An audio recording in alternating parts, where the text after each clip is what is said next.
beautiful NOTMC Hotel for a wonderful, most special press conference, which includes a very special announcement here in New Orleans. My name is Mark ROMIG. I serve as the volunteer president and CEO of the 2018 NOLA Foundation, which is the support arm behind the New Orleans Tricentennial, which we are celebrating now.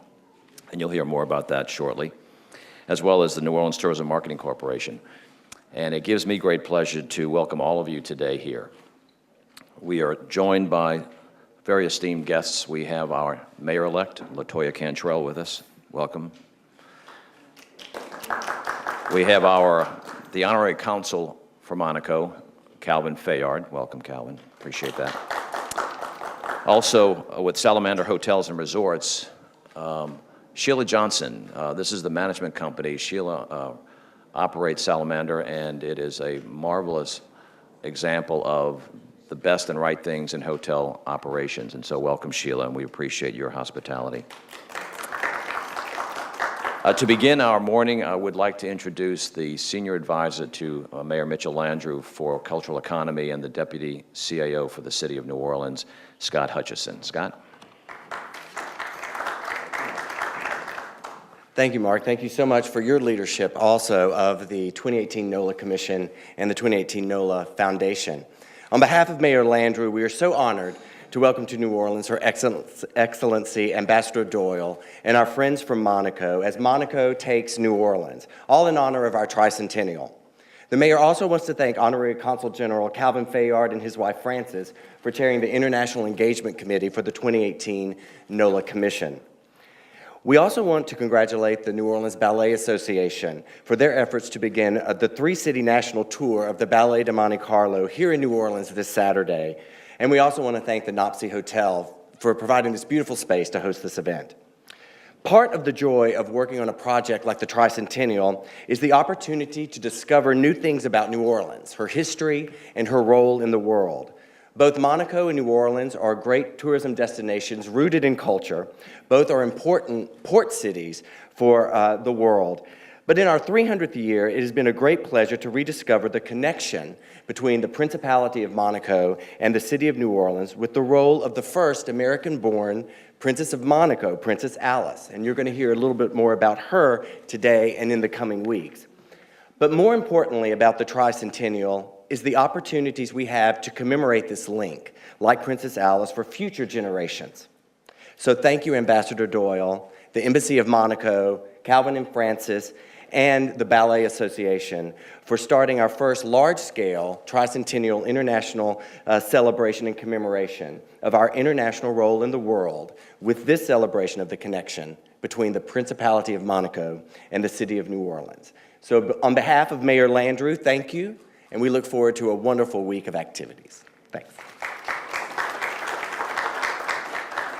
Thank you very much, Scott. And now, ladies and gentlemen, it gives me great pleasure to welcome to the podium, I'll call the ambassador our newest citizen in the city of New Orleans. She has been very generous with her spirit and friendship, and she is providing a humbling tribute to our city on the year of our Tricentennial. Please welcome now the ambassador of the Principality of Monaco to the United States, Her Excellency Ambassador MAGUY MACCARIO DOYLE.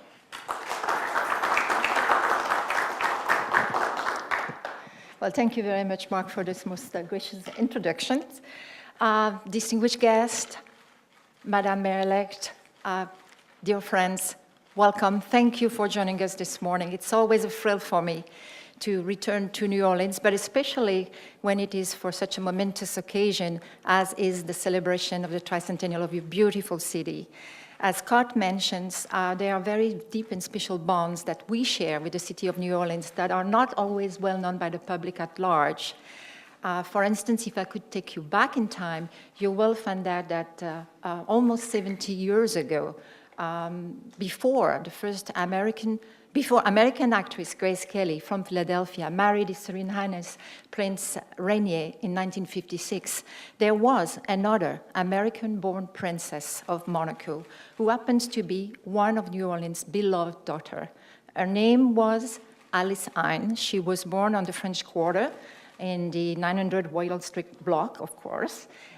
She was the daughter of Michel Hein, who came in 1833 to New Orleans to start a housing banking business who really flourished very quickly.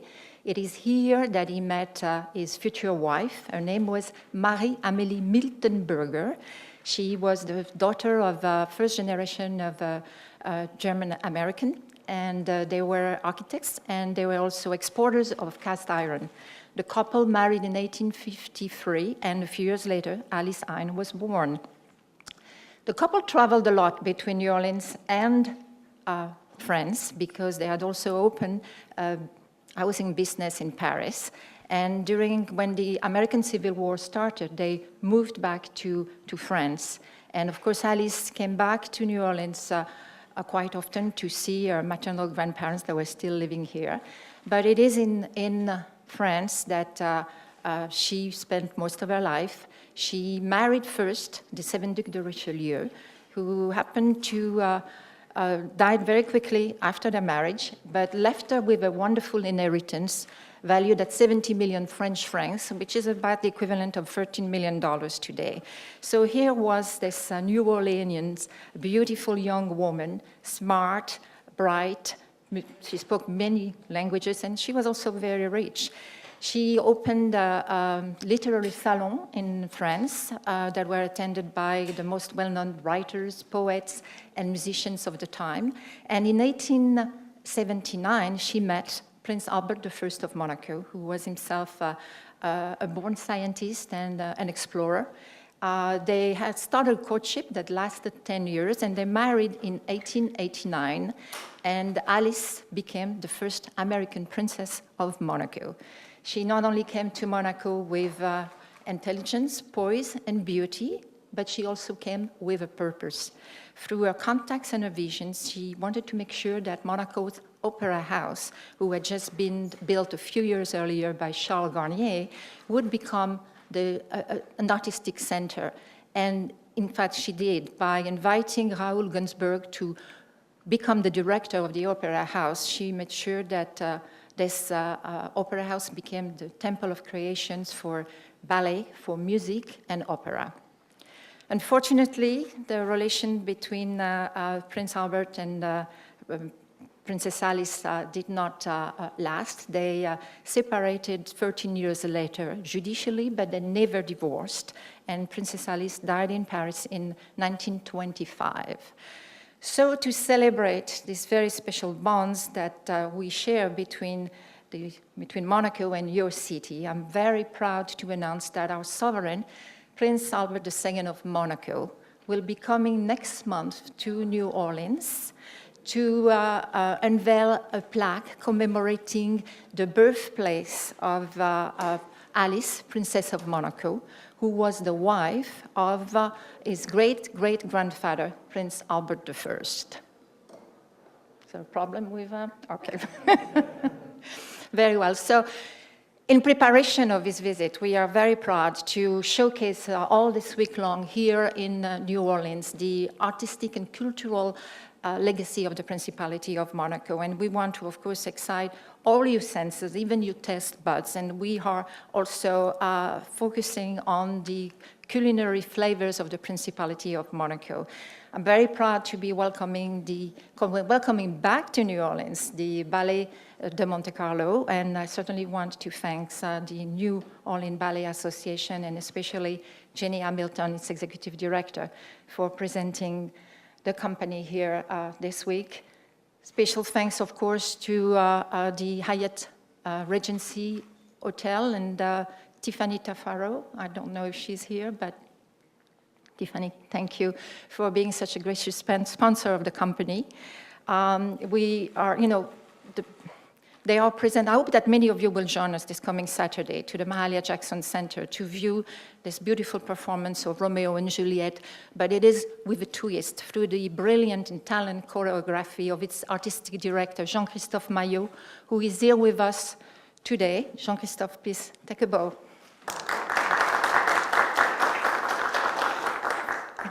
Jean-Christophe is here to answer many of your questions in our Q&A sessions, if you wish, after. They are really, we're so proud of them because The company was launched in 1985 by Her Royal Highness the Princess of Hanover.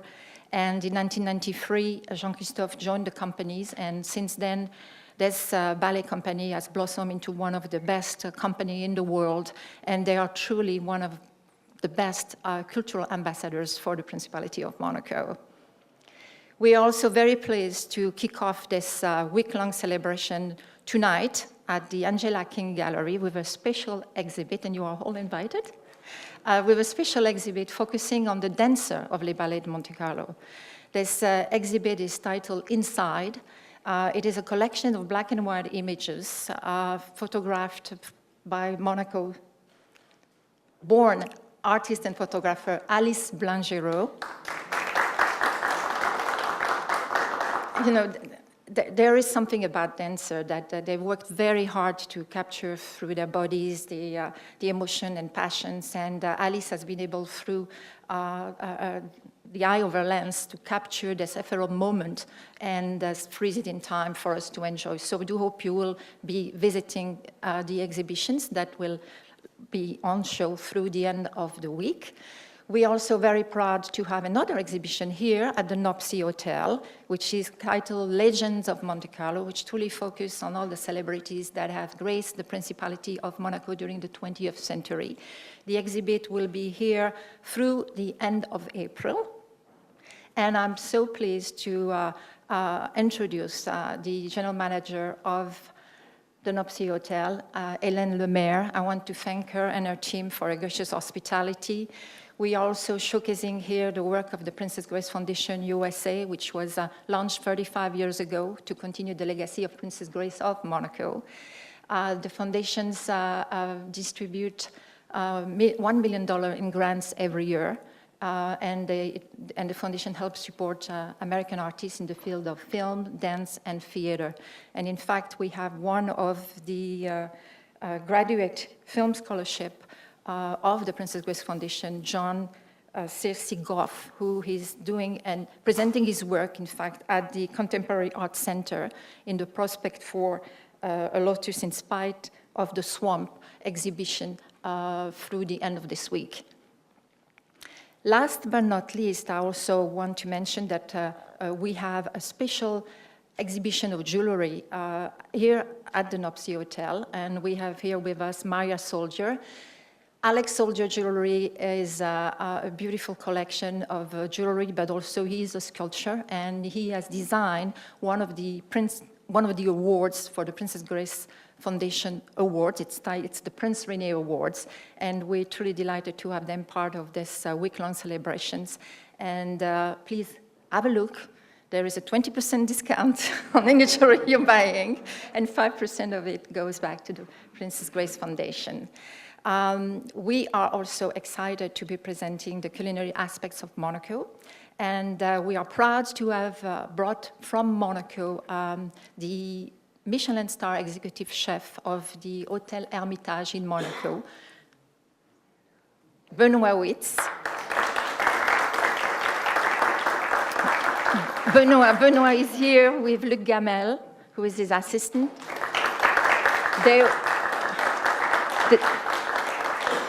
They're working conjointly with the executive chef from the NOTMC, Peter Page,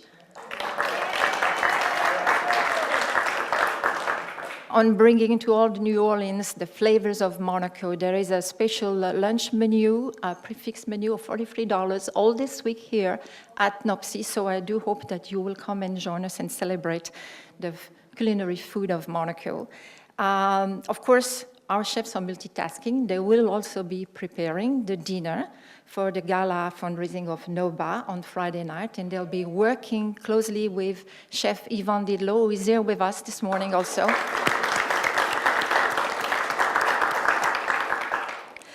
So, as you say in your beautiful city, laissez le bon temps rouler. I certainly want to thank you all again for being part of this press conference this morning. I just would like, of course, to acknowledge a couple of people that are here from Monaco. The director of the tourist board, Guy Antonielli, back there, and the director of the Tourist Board for North America, Cindy Odison. Thank you very much for being here, please. We are here this week to celebrate the Tricentennial of New Orleans. We are so proud to be one of the first countries to mark this special anniversary, and we are showcasing the cultural and artistic legacy of the Principality of Monaco, as well as its culinary flavors. We have here, for instance, the photos that you see behind me is an exhibition titled The Legends of Monte Carlo. It is on view until the end of April in the lobby of the NOTMC Hotel. So the New Orleans Ballet Association is presenting Le Ballet de Monte Carlo for the first time since February of 2005. So we had them here and then. It was such a huge success, we wanted to bring them back, and especially part of this year in the Tricentennial. So the performance of Le Ballet de Monte Carlo's Romeo and Juliet this Saturday night anchors this entire week of activities. Today I'm here to prepare the performance of Romeo and Juliet ballet that we're going to give in New Orleans for the first time, and we will show to the audience after 15 years a new performance of this company and present the work, hoping that the audience from New Orleans will be touched and seduced by the work that we will present. It's Prince Rene III Award, which is given annually to the most distinguished celebrity chosen by Princess Grace Foundation USA. And Alex has made this sculpture, was designed by Alex Soldier from scratch to denote the three symbols that are associated, were cherished by Princess Grace herself, which is film, theater, and dance. And this entire sculpture incorporates all these three symbols. The mask stands for theater, the strip of film for film, and then the entire sculpture is the dance. And it's all handmade in New York City with a special textured metal work invented by Alex Soldier. It is significant because we also share historical bond. We have an historical bond with the city of New Orleans that is not always known by the public at large. In fact, everyone believes that the first princess of Monaco was American-born actress Grace Kelly, and that wasn't so. In fact, 70 years before the marriage of Grace Kelly to Prince Rene of Monaco in 1956, there was another American-born princess of Monaco, and who happened to be born here in New Orleans. Her name was Alice Hein. Her parents were a mix of German, French, and Jewish heritage. And her father, Michel Hein, moved to New Orleans from Berlin with his brother to open a banking housing business, which truly became very successful. Actually, we all know not so different one from the others. So I think for Monte Carlo and Monaco to get back in contact with New Orleans, it's kind of way of keeping the roots and the relation between people alive, and to not forget that if life is written with the present and the future, we should always remember where we come from, and the roots, the tradition, the history. It's something that we should always keep in mind.